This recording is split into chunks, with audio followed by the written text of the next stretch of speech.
महेंद्र प्रताप सिंह जुड़ गए हैं। महेंद्र जी, हालात ज़रूर इस वक्त विकट बने थे और ऐसे में हवाई यात्रा एक राहत की खबर उन तमाम लोगों के लिए जो लंबे समय से इंतजार कर रहे थे। लेकिन एक समस्या यहाँ पर शुरुआती तौर पर निकल के सामने आ रही है कि कई उड़ानें रद्द हो जाती हैं, तो ऐसे में जो यात्री वहाँ पहुँच रहे हैं उनके लिए बड़ी समस्या है। जी, उत्तर प्रदेश में आज जो भी तमाम लोग फंसे हुए थे तमाम राज्यों के, ट्रेन के अलावा आज से यहाँ पर हवाई यात्रा भी शुरू हो गई। सुबह सबसे पहले अहमदाबाद के लिए एक प्लेन रवाना हुई और उसके बाद कई और ट्रेन मतलब हवाई जहाज जो है वो लखनऊ के एयरपोर्ट पर पहुंचे। तो उसमें तमाम यात्रियों को यहाँ पर लाया गया है और उनके लिए 14 दिन के होम क्वारंटाइन का आदेश दिया गया। इसके साथ ही सरकार ने चौधरी चरण सिंह इंटरनेशनल एयरपोर्ट लखनऊ का है, वहां पर 300 टैक्सियों की भी व्यवस्था की है ताकि उन टैक्सियों को बुक कर लोग जो लखनऊ के बाहर के लोग हैं, चाहे वो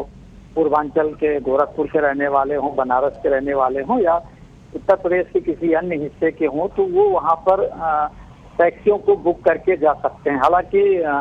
इंटरनेशनल एयरपोर्ट बनारस का जो है वहां पर भी उड़ानें शुरू हो गई हैं और वहां पर भी मुंबई वगैरह से सीधे प्लेन वहां पर भी पहुंच रहे हैं। इस तरह से एक लंबे समय से जिन लोगों को प्रदेश से बाहर जाने का या फिर जो प्रदेश के बाहर के लोग थे, चाहे मुंबई की बात हो, अहमदाबाद की बात हो या बेंगलोर की बात हो, इन बड़ी सिटीज में जो लोग फंसे हुए थे उनके लिए बड़ी राहत की खबर है कि उत्तर प्रदेश सरकार ने इस तरह की सेवाएं अपने यहाँ भी खोल दी। जी बिल्कुल महेंद्र जी, राहत की ज़रूर खबर है और ये सुविधा जो है वो संजीवनी का काम उन लोगों के लिए कर रही है जो लोग लंबे समय से इंतजार कर रहे थे कि अपने अपने घर पहुंच सके। यही एक सवाल ये है कि जो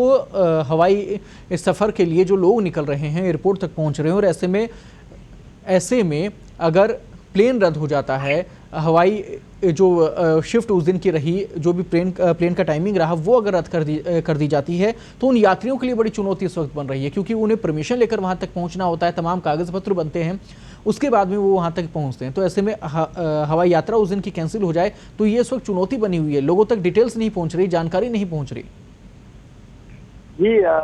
जिस तरह से अभी तक ट्रेन में हो रहा था कि ट्रेन में भी कई बार ऐसा हुआ है कि जिस ट्रेन को कहीं और जाना है वो कहीं और जा रही है। आज ये इस तरह की घटनाएं आज भी उत्तर प्रदेश में हुई। तो अभी हालांकि उत्तर प्रदेश में कोई ऐसा प्लेन जो यूपी से उड़ान भरने वाला था वो तो रद्द नहीं हुआ है, लेकिन अगर इस तरह की स्थितियां हो रही हैं तो निश्चित रूप से लोगों को निकलने में बड़ी परेशानी है और वो किस तरह से पास बना करके और सब कुछ करके वो टैक्सियों का इंतजाम करके वो एयरपोर्ट तक पहुंचते हैं और एयरपोर्ट पहुंचने के बाद जब उन्हें पता चलता है कि उनकी उड़ान रद्द हो गई है तो निश्चित रूप से ऐसे में बहुत बड़ी समस्या है कि वो जाएंगे कहाँ, क्योंकि ना तो कोई मान लीजिए लखनऊ के बाहर का कोई व्यक्ति आया हुआ है और यहाँ से उसको प्लेन पकड़नी है मुंबई के लिए या किसी अन्य शहर के लिए, तो ऐसी स्थिति में उसके लिए होटल भी उपलब्ध नहीं है और फिर वो रुकेगा कहाँ। बिल्कुल, या तो फिर वो लाउंज में अपना समय बिताए, लेकिन लाउंज में कितने समय तक बिताएगा, कितने समय तक रुकेगा, ना बाहर कोई होटल खुले हुए हैं, ना कहीं पर कोई इस तरह से खाने पीने की व्यवस्था है, ना कोई रेस्टोरेंट है। तो निश्चित रूप से ये बहुत बड़ी समस्या तो है ही कि अगर एकाएक कोई इस तरह से प्लेन कैंसिल हो रही है तो वो कहाँ जाएंगे। प्रदेश सरकार ने भी इस तरह के कोई इंतजाम नहीं किए हैं कि अकस्मात अगर कोई प्लेन कैंसिल हो जाती है तो जिन लोगों ने अपने यात्रा के लिए पूरा शेड्यूल तैयार किया है या घर से जो निकल पड़े हैं वो आखिर वो जाएंगे कहाँ। तो ये निश्चित रूप से एक बड़ी समस्या तो है ही और ये बड़ी त्रासदपूर्ण स्थिति है कि लंबे समय से कोई आदमी जो इंतजार कर रहा हो कि उसको अपने परिजनों से मिलना है, अपने घर जाना है या अपने किसी जरूरी काम से जाना है, और इसमें अगर एकाएक इस तरह से प्लेन रद्द हो जाती है या ट्रेन रद्द हो जाती है तो निश्चित रूप से एक उसकी उम्मीदों पर एक तुषारपात जैसी ये बात है। जी, इसके साथ ही एक सवाल और है, यूपी में क्या कुछ स्थिति है गाइडलाइन को लेकर, क्योंकि केंद्र सरकार की तरफ से एक छूट ज़रूर दी गई है तमाम राज्यों को कि वो एयरपोर्ट को लेकर अपनी जो गाइडलाइन है वो राज्य के आधार पर राज्य की क्या स्थिति है उसको लेकर जारी कर सकते हैं। तो क्या जो इंटरनल अगर बात की जाए भारत के अन्य राज्यों से जो लोग पहुंच रहे हैं, क्या उन्हें परमिशन होगी कि वो होम आइसोलेट रहें 14 दिन के लिए, या फिर उन्हें उन्हीं सरकारी क्वारंटीन सेंटर्स में रहना होगा जो व्यवस्थाएं प्रशासन की तरफ से की गई हैं? नहीं, उत्तर प्रदेश सरकार ने ये व्यवस्था की है कि जैसे ही एयरपोर्ट पर पहुंचेंगे वहां पर पूरा एक वेबसाइट जारी की गई है, उस पर जा करके पूरे का पूरा यात्री को अपना ब्यौरा भरना होगा और उसके साथ जो भी परिजन आ रहे हैं उन सबका डिटेल भरना होगा और बिना उसके भरे लिए हुए घर पर नहीं जा सकते हैं। सरकार ने आदेश जारी किया है कि सभी को 14 दिन के लिए होम क्वारंटाइन होना होगा और 6 दिन के बाद सरकार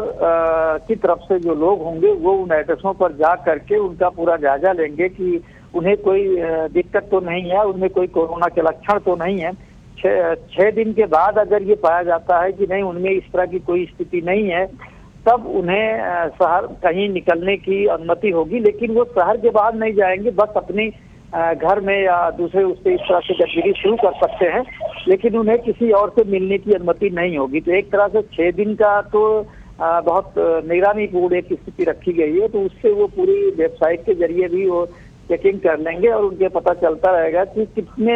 यात्रियों का 6 दिन पूरा हो गया है क्वारंटाइन की अवधि, और उसके बाद उन 6 दिनों में कितने ऐसे